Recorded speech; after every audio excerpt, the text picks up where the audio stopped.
So I am really delighted to be welcoming Vivi Lachs, and Vivi's going to be talking about Take the Jew Out of the East End, Tales of London Yiddishtown. Okay, so Vivi, over to you. Hi. Guten Nachmittag. Good afternoon, right? Who knows a word in Yiddish? Shout out the words you know in Yiddish. Well, Welling, Schloch, very nice. Any more? Okay, there was quite a buzz there, so I get the sense there are a few people who know a few words in Yiddish. Yiddish was the language that was spoken by the Jews in Eastern Europe. When they came over to London, they brought it with them. Now, just to say, it is an absolute delight to be back here in Hackney, because I lived in Hackney for many years. I taught in Hackney for 25 years until 2010. You can work out exactly how old I am. I then became a historian of the old Jewish East End. Now, the thing about the old Jewish East End is that, well, it has a border with Hackney, doesn't it? And it's a pretty porous border.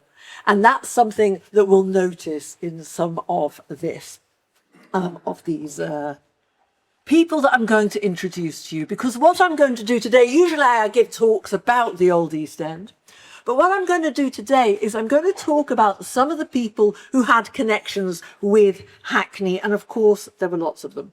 But what you can see is I'm going to talk about 4 people. And all these people lived for most of their lives, actually, in Hackney. They all came over from Eastern Europe at different times of their lives.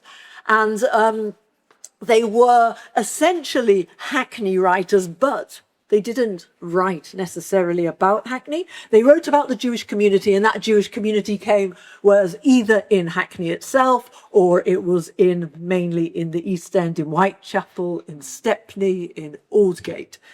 So we're going to start off with them, and you'll get a sense of, for some of them, they're looking at that movement in between. And for others, although they lived here in Hackney, they're writing very specifically about issues going on in the Jewish community, and that Jewish community is wide and covers both of these now London boroughs. It was much more porous, really, at the time.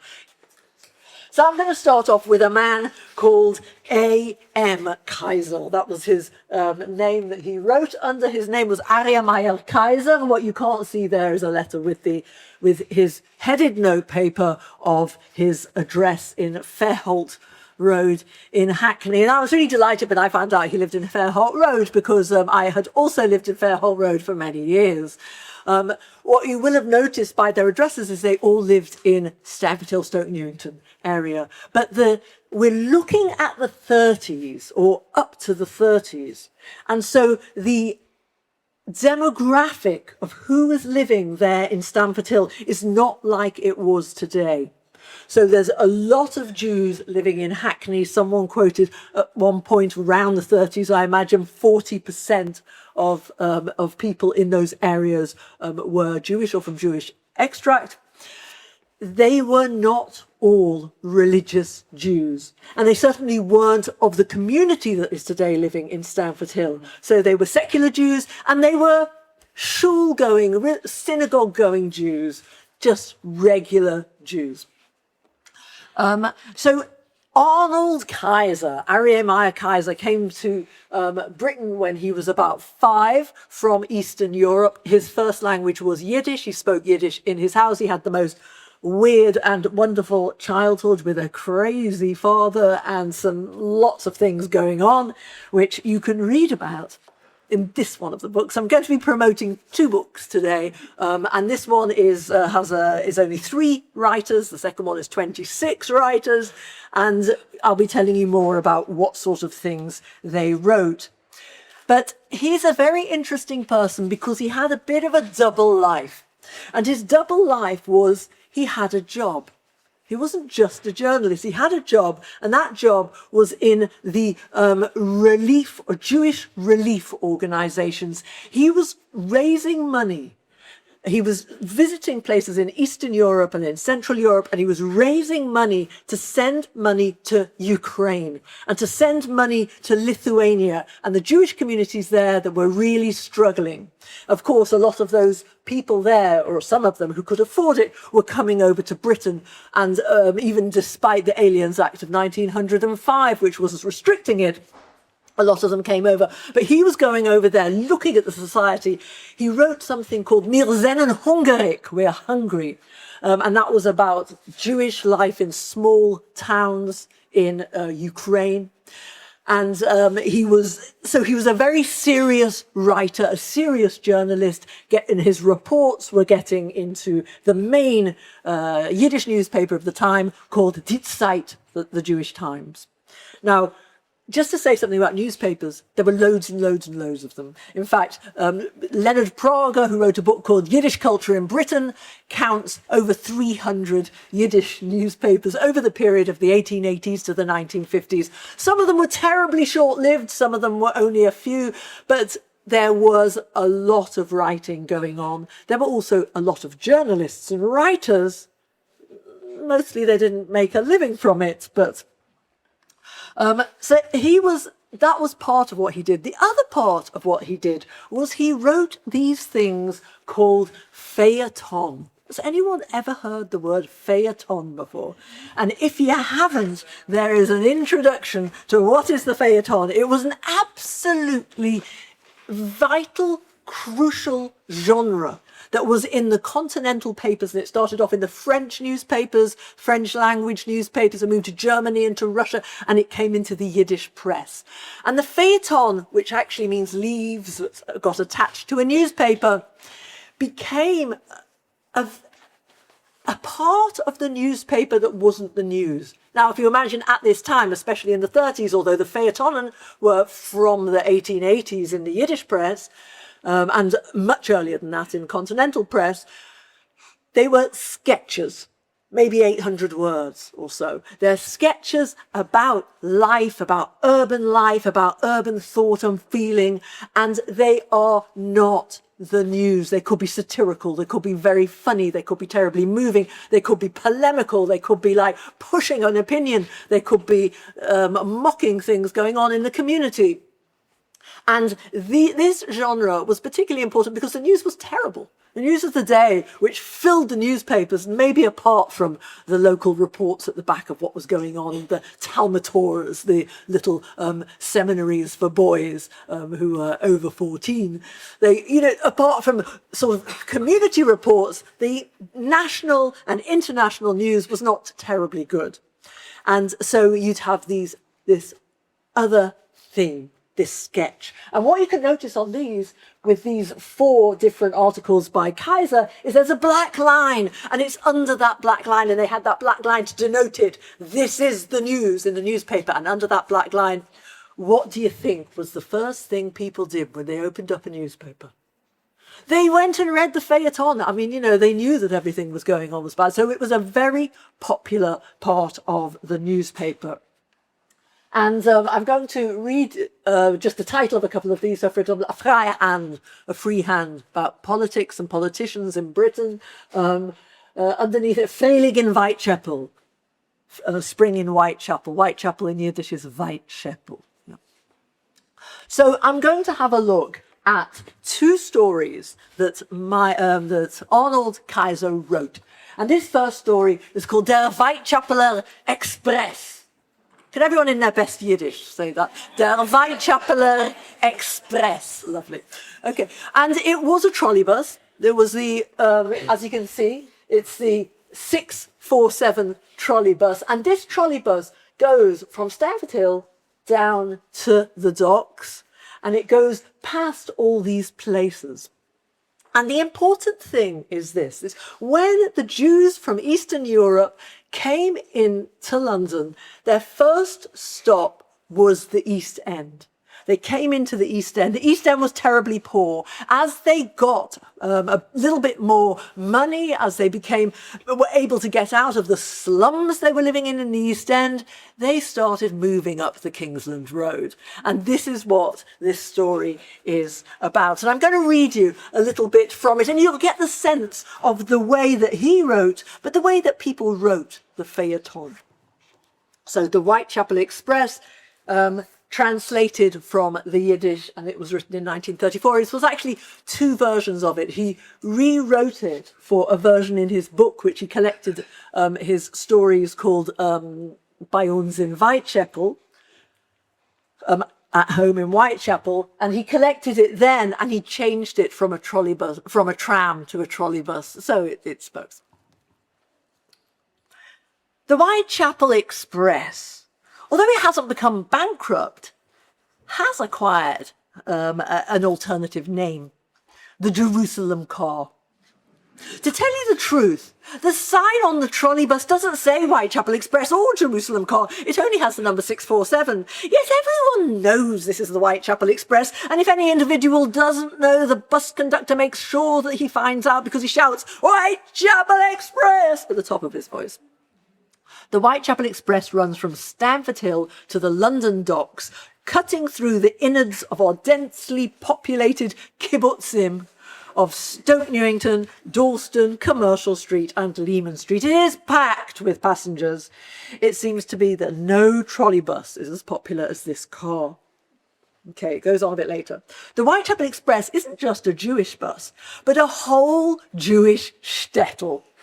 Little town in Eastern Europe, a shtetl. On a single journey, you can meet the rabbi, the shochet, the cantor, the synagogue warden, the religion teacher, and the upper crust of the area. And all the men are busy with something. Over there, someone's engrossed in a book, mumbling the words under his breath as he reads an interpretation of a biblical passage. A second person also reads a religious book, mouthing out the words. If you look closely, you can see he's reciting his daily psalms. A third person is totally absorbed in a Yiddish book, smiling into his beard as he reads a story by Sholem Aleichem. And almost everyone is reading a Yiddish newspaper. And then it goes on to look at what the women are doing in the bus, and the women are knitting and sewing on their husbands' buttons and talking about all the things that are really important and a lot more important about what's going on in the books people are reading. When all's said and done, it's a true pleasure to travel on the Whitechapel Express, especially on a Thursday, when the whole of Jewish London goes down to the great market in the Lane. So just to say the Lane, Petticoat Lane. Around Petticoat Lane, there's a lot of other streets, Wentworth Street and all sorts of other streets, and they also had stalls on them, and those stalls were not the Sunday Petticoat Lane market, but were the ones that were selling, and in this case, fish for the Sabbath.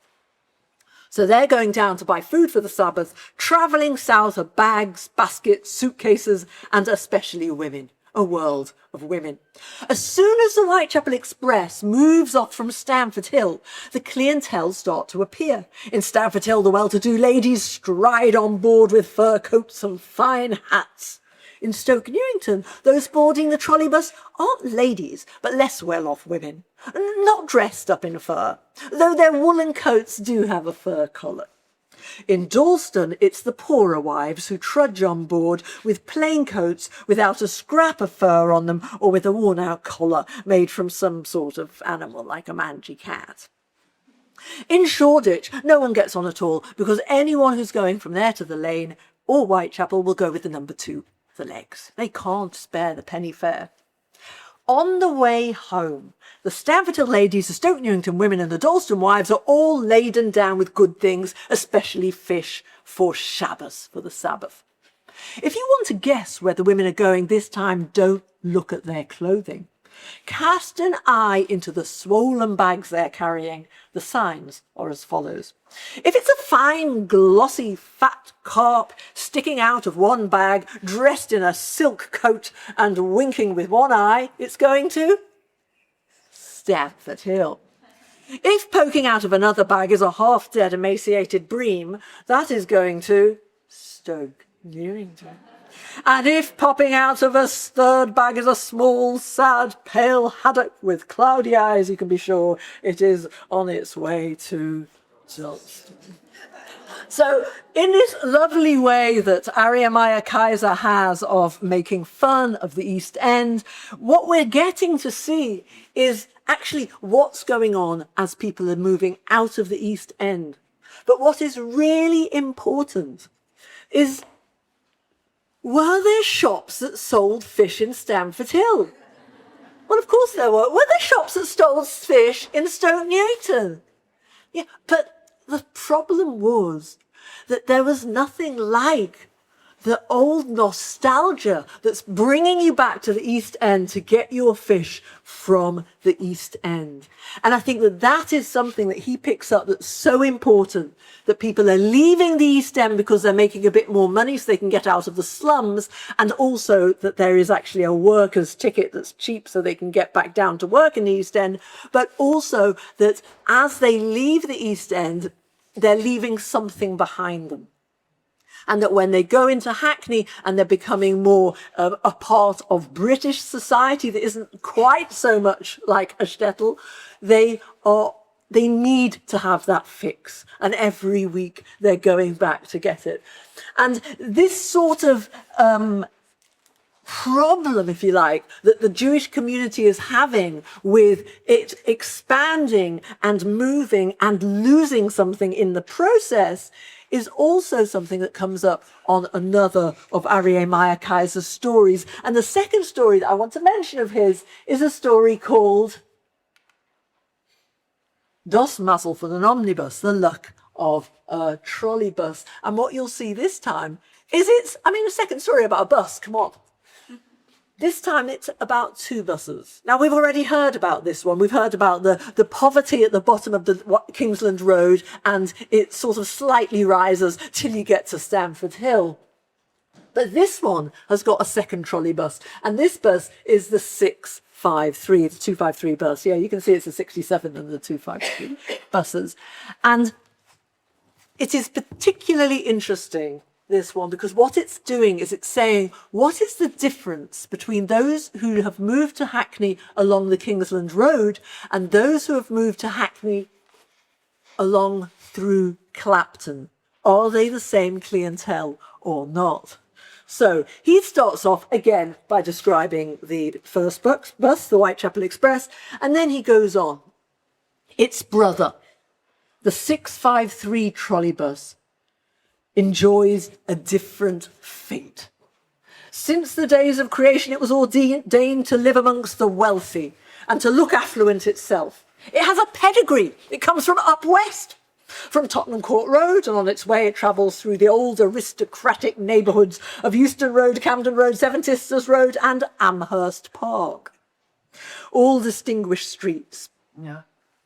For this very reason, it drives through these streets slowly and at a leisurely pace, the way of nobility. It drives particularly quietly and calmly in the morning in Amherst Park, so as not, God forbid, to wake up the wealthy housewives, the ladies who don't emerge from their homes until 11 a.m. It glides past Amherst Park as if its wheels were well oiled. It doesn't begin to speed up till it gets over the border of Bethnal Green.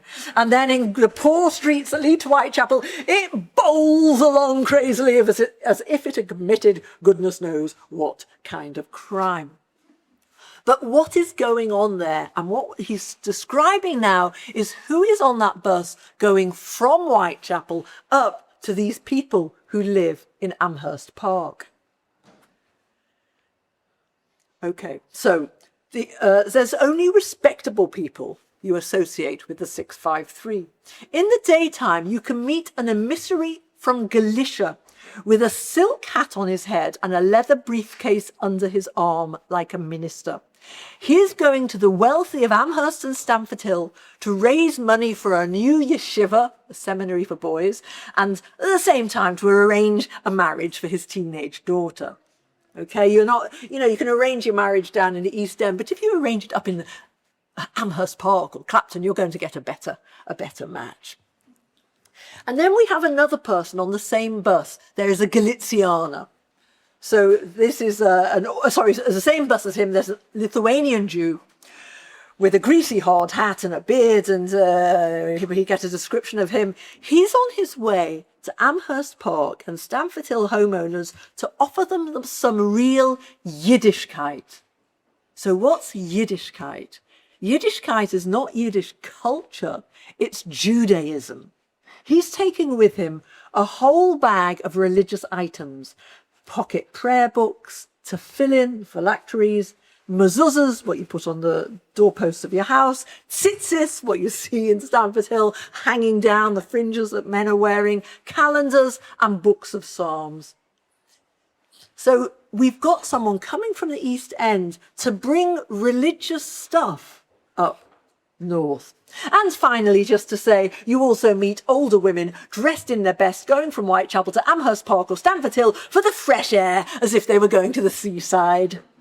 Mothers come to their married children to convalesce. So we get a sense that what's happening is the people who are coming from the East End up, not those we saw before going down to the East End to get their fix, they're coming up in order to educate, in order to bring some religious fervour to them, because as they're getting up and they're losing, they're making a bit more money and they're losing their East Endness, they're also losing their religious practice in quite such an orthodox way. So that has to be brought up to them. And of course, it's like with great pride, these mothers are going up to visit their children. So this is Kaiser, and he's writing very much about what is changing in the Jewish community. But I'm going to move on. And what you might have noticed when I showed you those 4 pictures at the beginning, 2 of them were women. Don't take that as the proportion of writers, because certainly not half the writers, Yiddish writers, were women. It was very, very small percentage of the writers that were women. And women had a really, really hard time writing. Now, this woman was particularly famous. The second to main reason she was famous was that she wrote 3 books. She wrote 2 novels and a book of short stories. And so you're all saying, hang on a second, 1, 2, 3, 4, 5, there's more than 3 books up there. And that is because this woman was translated, Esther Kreitman was translated into other languages. And she was an extremely popular writer. Her 2 novels are quite autobiographical. And the 3rd book that they translate here is Blitz, was actually called Yichus, which means pedigree. Now, this is only the 2nd reason that she was famous. And the first reason, I'm going to just read you a clip from the Jewish Chronicle. And this is, I haven't got a date on it. I think it came out in the 40s, this book. So this is from Yichus, Blitz. So it came out in, I think, 44 or 43. And it's a very short review. And I'm going to read you just over half of it. Yichus is pride in one's ancestors and relations. And the authoress of this collection of short stories named after one of the tales in the volume, dealing with the humbling of a family's pride, has reason to be proud of her brothers, I.J. Singer and Isaac Bashevis Singer, both outstanding Yiddish writers, and of her son, Morris Carr, who is well known to readers of the Jewish Chronicle, and of her son's father-in-law, A.M. Fuchs, who holds a high place in Yiddish literature. For marriage relationship, the linking of families with equal prestige is essentially Yichus. Okay, I'm up to there. She has 4 lines on her book. And that is what women really had to battle against. They had to battle against this complete and utter sexism. And she's an extremely good writer. I'm going to just read you a little bit of one of her pieces. And this is from East End Jews, which is my latest book. And it's got 26 writers in it, all writers of feuilleton. So this is called the dowry, and I'm only just going to read you a tiny bit of it, just because how does she engage with looking at women's issues?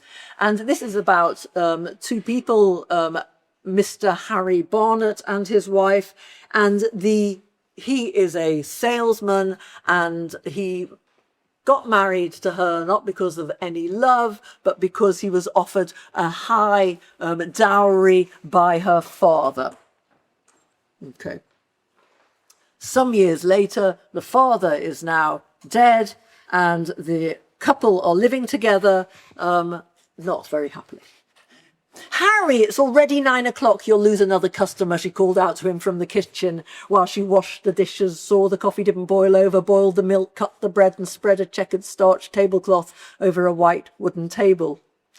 And Harry is snoring away in bed, and she shouts, "Mr. Michael needs those things. He'll lose another customer, and there aren't too many of them." He creakily gets out of bed, comes downstairs. "Oh, just look at you. You'll catch a cold like that, God forbid. Why don't you just put on your slippers?" She takes out the slippers from under the bed. He slowly puts them on. He yawns. He says his prayers. It's not a very nice description of him either, with his big legs and anyway, it's not nice. "Go and wash, Harry. You'll be late. Mind your own business. Don't presume on your miserable little dowry. A fool you made of me. I dragged myself around yeshivas and split my head open with algebra and German, all for that lousy dowry. But you couldn't catch any young peddler with your gammy leg. Huh? Oh, the ground shall fling him out of his grave, the thief. He promised me £1,500 and gave me 5. And what became of the 5? Huh? I'm asking you. Have you lost your tongue? A nightmare." So she really doesn't pull her punches, and not all of her characters are like that, but she really gets into women's heads. And you know what? To an extent, the men do occasionally. But the women, you really get a sense of the tough times that women are going through. And, oh, there you go. I'm not sure whether you can see her there, if you can pick her out. She's over there, just in front of the woman who's standing in front of the window, who's actually a well-known poet. And she was speaking at the Friends of Yiddish, and she's just in front of them. And another woman who this was the same situation for, and I'm really sorry I've cut off the title, is a woman called Sonia Chosid, or N.M. Sido. So that was her nom de plume, and her pseudonym. And she wrote very much about how difficult it was for women to write. So she wrote an autobiography. She wrote a whole bunch of books, and what you'll notice is only one of these is in Yiddish. Okay. And what you'll see is the end one is in Yiddish, and it's called Die Dialektik von Gefühl und Gedank. The dialectics of emotion and thought. It's a huge tome. I have not read all of it. And she wrote some stuff in English. But what in her autobiography, which is a sort of autobiography, in the beginning was fear. She was a communist. She came over she was tortured and imprisoned in Russia. She managed to get over to this country, and she lived in, she first of all started living in the East End, and then she lived up in Kerriford Road. She writes about how she was a writer and everybody was interested in her until she had children. And when she had children, she was completely sidelined, absolutely isolated. But she writes something very, very interesting, and I'm going to read you a little bit from the English of what she wrote. Because she wrote about that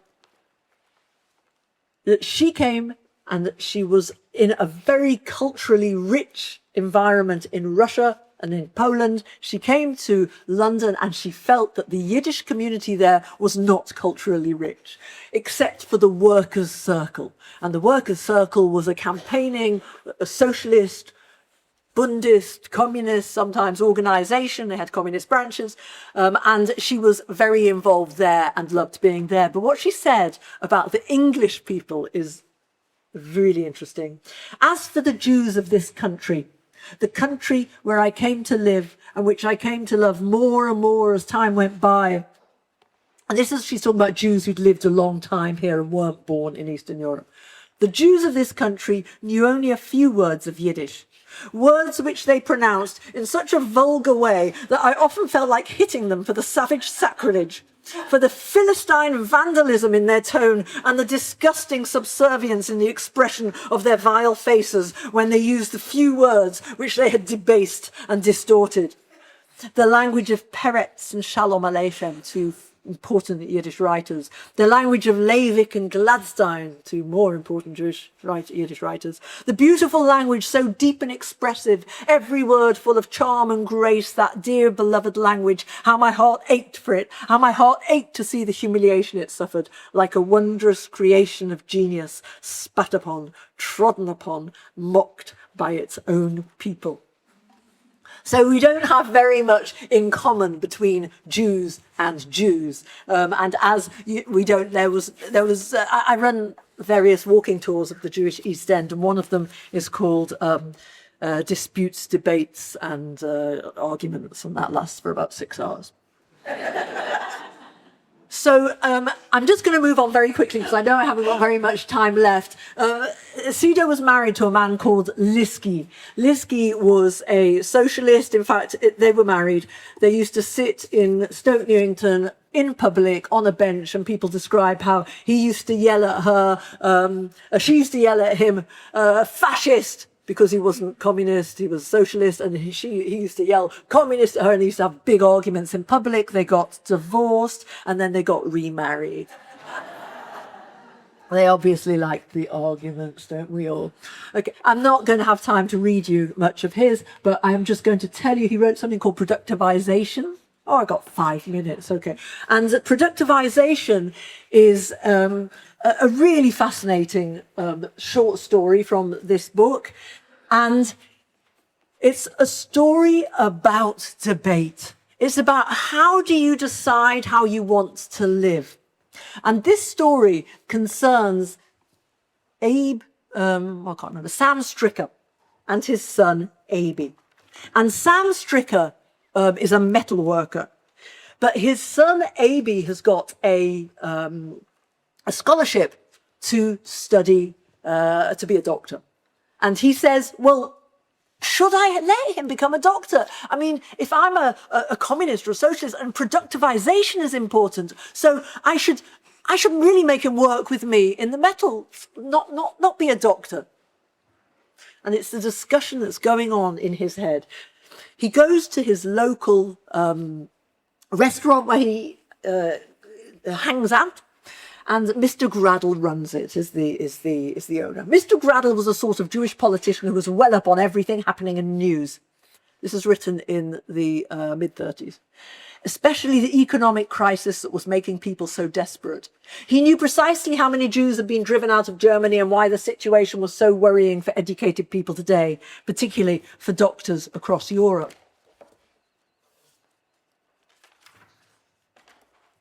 And Mr. Graddle says, we mustn't let our children study today.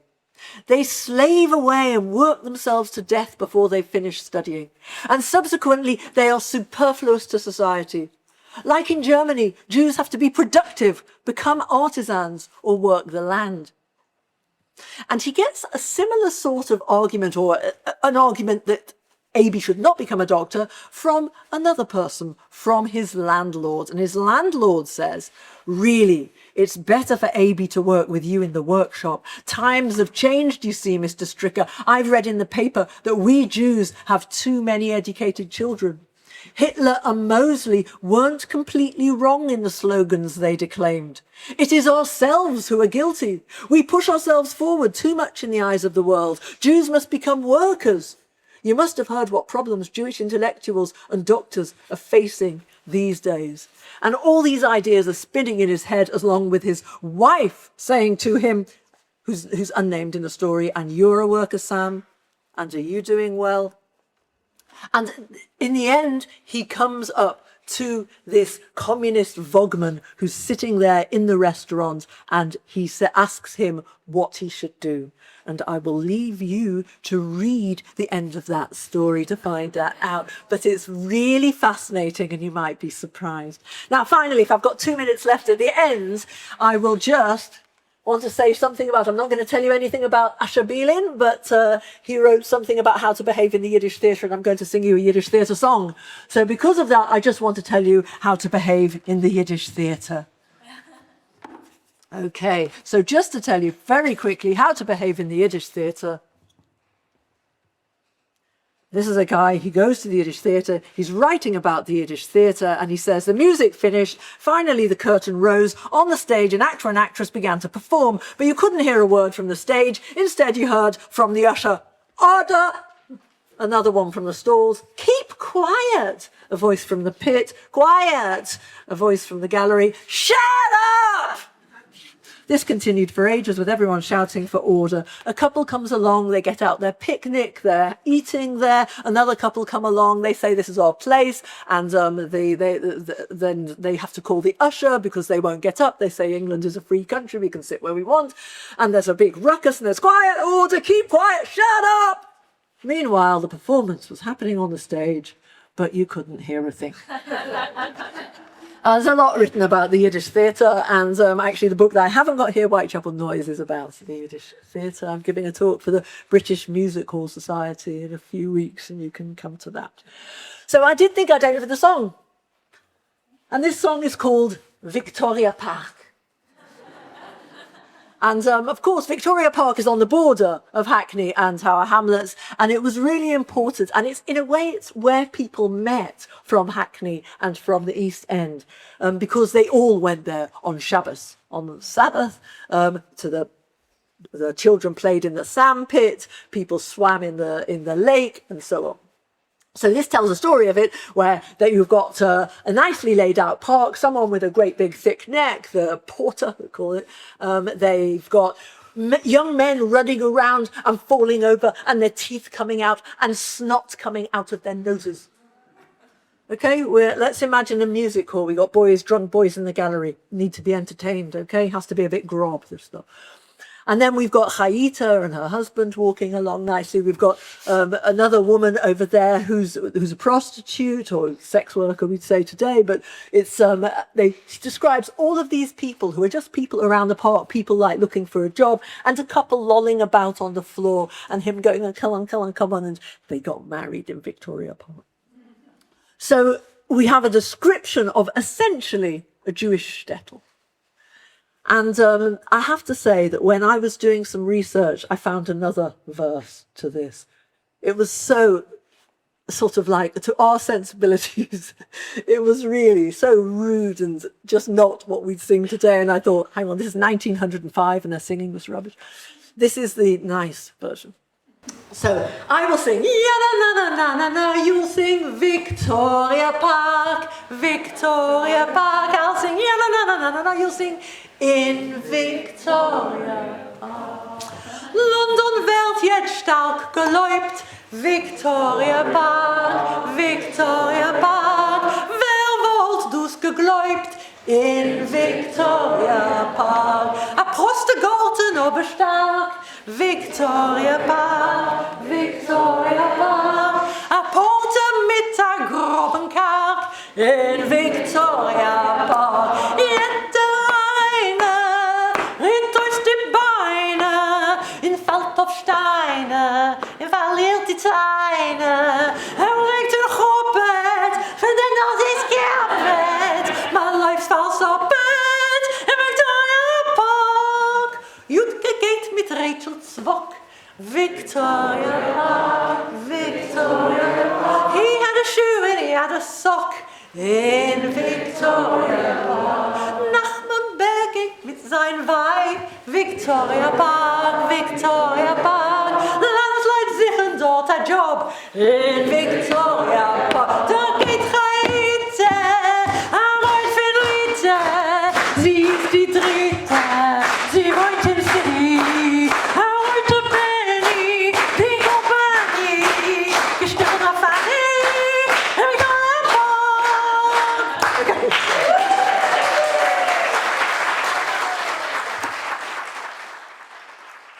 There are notes on your, you've got postcards about that, and this is a 30% discount and signed and with a free musical CD. If anyone's still got music outside, I'll be selling them afterwards. But thank you very much. Lovely.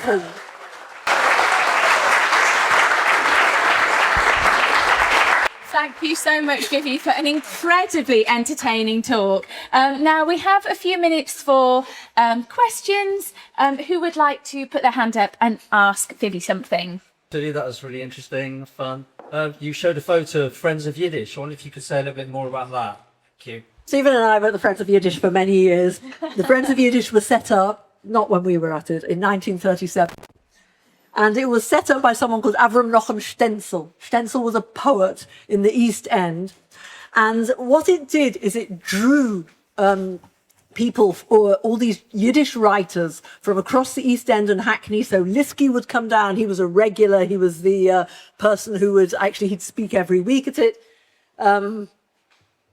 Didn't bring Kaiser. Kaiser didn't travel on the Saturday, on the Sabbath. And it was on a Saturday afternoon.